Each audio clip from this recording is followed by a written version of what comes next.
भरत सिंह जी 3 साल से विधानसभा में नहीं आ पा रहे, क्या उनसे ज्यादा ईमानदार आदमी कोई है क्या? क्यों नहीं आ रहे? किसने पूछा क्या उनसे? ज्यादा पता नहीं भ्रष्ट का और ईमानदारी की बात, लेकिन भरत सिंह जी बार बार प्रश्न कर रहे हैं हिंदुस्तान राजस्थान की विधानसभा में उनसे ज्यादा कोई ईमानदार आदमी है क्या? 3 साल से विधानसभा के अंदर आ ही नहीं रहा वो व्यक्ति। किसी ने पूछा क्या? कोटा की रोड पे जाके बैठ गए थे मुख्यमंत्री जी को 12 से 22 रोड कोटा जाना था, क्यों नहीं आए? क्यों फेस उस आदमी से नजर क्यों नहीं मिला पा रहे? क्या बात है। हमारे राजस्थान की विधानसभा की माननीय सदस्य वो दिव्या मदेरणा जी ने कहा कि मेरी जान को खतरा है, मुझे बचाइए, और उसके बाद में उन पर हमला हो जाता है और वहां पुलिस नहीं पहुंचती और बड़ी मुश्किल से लोग उनको वहां से निकालते हैं।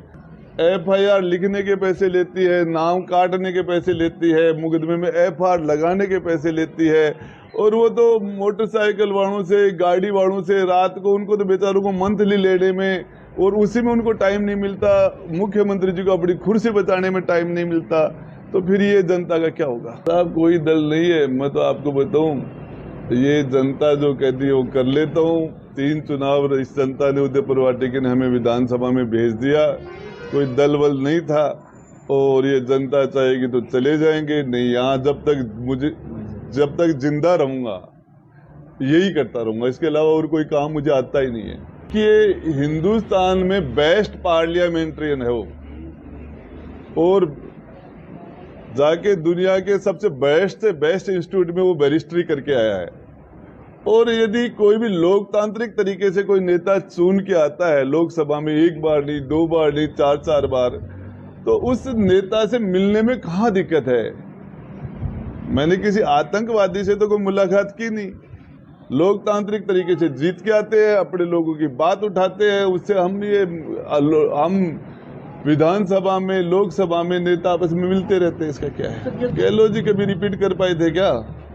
2003 भी रिपीट कर पाए, 13 में कर पाए, 2003 में तो गहलोत जी की उम्र 52-53 साल थी, जवान थे, उस टाइम उनसे रिपीट नहीं हुआ। फिर 63 साल की उम्र में रिपीट नहीं हुआ, तो अब तो गहलोत जी 73 के हो रहे हैं, तो अब रिपीट वाला तो मामला तो अब है, बाकी जनता जनार्दन है। तो रोज RPSC में पेपर आउट हो रहे हैं, एक गांव में 200 थानेदार बन जाते हैं, बाकी लोग बन ही नहीं पा रहे। वो लोग तैयारी कर रहे हैं, पेपर आउट, लोग 2-2, 4-4, 5-5 साल तक तैयारी करते हैं हमारे यहाँ, और उसके बाद में वो एक बार नहीं। RPSC का मेंबर जो मुख्यमंत्री की कलम से मेंबर बनता है वो पेपर बेचता है, लाखों में पेपर की रेट लगती है।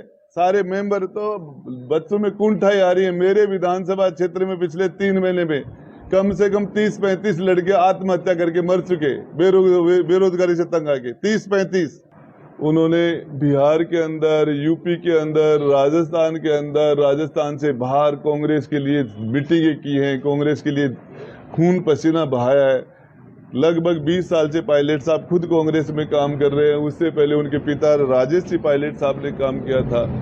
अब वो आदमी 21 सीटों से आपको 99-100 सीट कर देता आपकी, तो वो तो निकम्मा।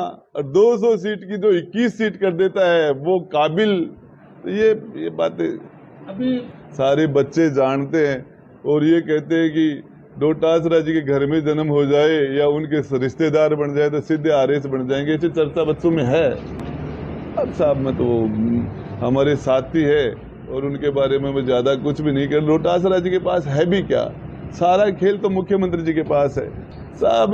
गृह मंत्री वो हैं, वित्त मंत्री वो हैं, प्रदेश अध्यक्ष उनके बिना क्या करेंगे? सारा का सारा